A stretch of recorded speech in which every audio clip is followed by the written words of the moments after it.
விளையாடி கழிக்க ஏற்ற இடமாக இருக்கிறது கிருஷ்ணகிரி அணை பகுதி. தமிழகம், கர்நாடகம், ஆந்திரா ஆகிய மாநிலங்களை ஒட்டிய பகுதியாக இருப்பதால் இங்கு ஏராளமான மக்கள் வந்து செல்கிறார்கள். 1957 காமராஜரால் இந்த அணை திறந்து வைக்கப்பட்டது. தென்பெண்ணை ஆற்றின் குறுக்கே கட்டப்பட்ட இந்த அணையின் மூலம் சுற்றிலும் உள்ள 4000 ஹெக்டேர் விவசாய நிலம் பாசன வசதி பெறுகிறது. விவசாயத்திற்கு மட்டுமின்றி சுற்றுலா தலமாகவும் கிருஷ்ணகிரி அணை பகுதி இருக்கிறது. அணையை சுற்றி பார்க்க வருபவர்களுக்காக பெரிய அளவிலான பார்க் ஒன்றும் கட்டப்பட்டுள்ளது.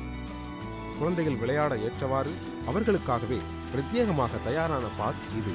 பார்க்கை சுற்றி பார்க்க வருபவர்கள் அங்கிருக்கும் மான் பூங்காவில் மான்களை வியப்போடு பார்த்து செல்கின்றனர். தமிழ்நாட்டிலிருந்து பெங்களூர் செல்லும் வழியில் இருப்பது இன்னும் சிறப்பு. இந்த ஞாயிற்றுக்கிழமை நாளில் நாங்கள் சும்மா பிக்னிக் மாதிரி சுற்றி பார்க்க வரோங்க. இங்கே வந்தால் ரொம்ப ஜாலியாக இருக்குது. இங்கே நல்லா விளையாடுறதுக்கு பிள்ளைங்களுக்கு விளையாட்டு பொருளெல்லாம் இருக்குது.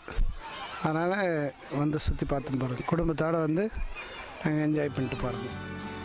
இங்குள்ள மற்றொரு சிறப்பு இங்கு கிடைக்கும் சுவையான மீன்கள். கிருஷ்ணகிரி அணையில் கிடைக்கும் மீன்களை ஆசை தீர சுவைக்க வாய்ப்பு ஏற்படுத்தியுள்ளனர். அணைக்கு அருகிலேயே அவதானப்பட்டி போட் ஹவுஸ் இருக்கிறது. பலர் படகு குழாமுக்கு வந்து உற்சாகமாக படகு சவாரி செய்கின்றனர். அரசு சார்பில் இந்த படகு இல்லத்தில் தேவையான லைஃப் ஜாக்கெட் உள்ளிட்டவை வழங்கப்பட்டு பாதுகாப்பான முறையில் பயணம் செய்ய ஏற்பாடு செய்திருக்கிறார்கள். எங்கேருந்தாலும் பெங்களூர்லேருந்து வராங்க, கேரளா, கர்நாடகா அந்த வேலை போகிறவங்க எல்லாமே வராங்க. எல்லாருமே வந்து எல்லாரும் சந்தோஷப்படுத்திட்டு போகிறாங்க.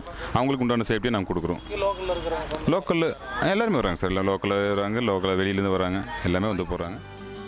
சென்னையில் இருந்து 265 கிலோமீட்டரில் இந்த அணை இருக்கிறது.